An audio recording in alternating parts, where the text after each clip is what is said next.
వైపుల భవనానికి సంబంధించినటువంటి 4 వైపుల ఆపరేషన్ కొనసాగుతుంది. వెనుక నుంచి మంటలు వ్యాపించినటువంటి ప్రాంతాన్ని మంటలను తగ్గించేందుకు ఫైర్ సిబ్బంది చేస్తూనే మరోవైపు 2 వైపుల నుంచి ఆ పిల్లర్లోకి వెళ్లే రెస్క్యూ ఆపరేషన్ చేస్తున్నారు. మరోవైపు పైనుంచి కూడా స్కై లిఫ్ట్ ద్వారా ఫైర్ సిబ్బంది పైన ఉన్నటువంటి పరిస్థితులు కూడా తెలుసుకునే ప్రయత్నం చేస్తున్నారు. హైదరాబాద్ నుంచి సాగర్, మీరైతే హోల్డ్ లో ఉండండి. అనిల్ మరిన్ని డీటెయిల్స్ అందిస్తారు. అనిల్, చెప్పండి, ప్రెసెంట్ అక్కడ సిచ్యువేషన్ ఏంటి? అక్కడ ప్రెసెంట్ సిపి సజ్జనార్ సైతం మాట్లాడే ఛాన్సెస్ మనకు కనిపిస్తున్నాయి. అక్కడ అప్డేట్స్ ఏంటి అనిల్?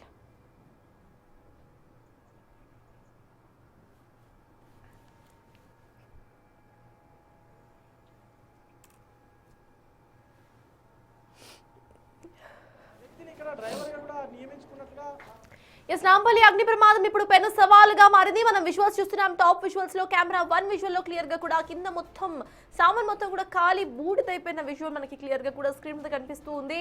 అయితే ఇప్పటికే గ్లాస్ ను విరక్కొట్టే ప్రయత్నం అయితే చేశారు సిబ్బంది. గ్లాస్ ను విరక్కొట్టి లోపలికి వెళ్లే ప్రయత్నం అయితే చేశారు. ఈ ప్రయత్నంలో ఇటు బయట నుండి గ్లాస్ విరక్కొట్టే ప్రయత్నం అయితే సఫలీకృతమైనట్టే మనకు కనిపిస్తోంది. లోపలికి వెళ్ళి మరి అక్కడ వాటర్ స్ప్రే చేసి లోపల ఉన్న ఫ్యామిలీ మెంబర్స్ ని బయటకు తీసుకొస్తారా, లేకపోతే ఎటువంటి యాక్షన్ ప్లాన్ తో ముందుకు వెళ్ళబోతున్నారు అనేది మేజర్ క్వశ్చన్.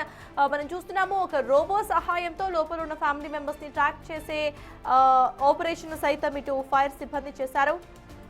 ఇటు మనం చూస్తున్నాము విజువల్స్ లో పూర్తిగా కూడా ఫర్నిచర్ షాప్ మీద ఒక భవనం ఉండటం. ఇది పెద్ద ఫర్నిచర్ షాప్ కావడంతో పూర్తిగా అక్కడ మొత్తం కూడా ఖాళీ బూడిదైపోయిన సిచ్యువేషన్. అలానే మంటలు సైతం పైకి ఎగిసి పడుతున్న విజువల్స్ మనకి స్క్రీన్ మీద కనిపిస్తున్నాయి.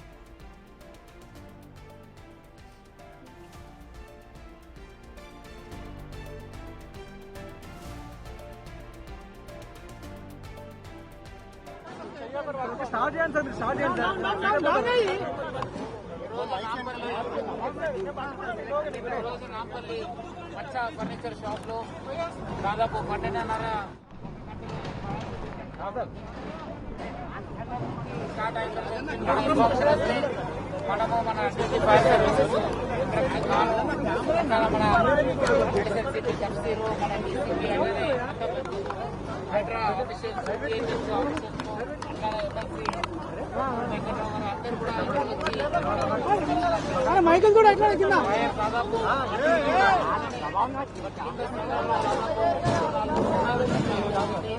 వాళ్ళని మనము అక్కడి నుంచి రెస్క్యూ చేయడానికి మా టీం కూడా చేయడం జరుగుతుంది. ఇక్కడ ఫైర్ ఇంజిన్స్ అదేవిధంగా మన జేసీబీలు మన ఫైర్ సిబ్బంది కూడా రోబో ద్వారా కూడా లోపల రెస్క్యూ ఆపరేషన్ ఇంకా కంటిన్యూ అవుతుంది. దాదాపు ఇంకా 2 గంటలు పడే అవకాశాలు లోపల వెళ్ళడానికి ప్రయత్నం అయితే లేదు. చాలా పొగ అట్లా ఫోన్ మాత్రం రింగ్ అవుతుంది. మనం ట్రై చేశాను. సో ఆ పొగ ఉండడం వల్ల ఒకసారి మనం ఇన్సిడెంట్ అయిన తర్వాత మనం ఒకసారి రివ్యూ చేసుకొని మళ్ళీ ఎట్లా చేస్తే బాగుంటుందని చెప్పి మనం కూడా హైడ్రా ఆఫీసర్స్ మనము ఫైర్ జిహెచ్ఎంస్ అందరూ కలిసి ఒక ఆడిట్ చేసి మనము ఏమేమో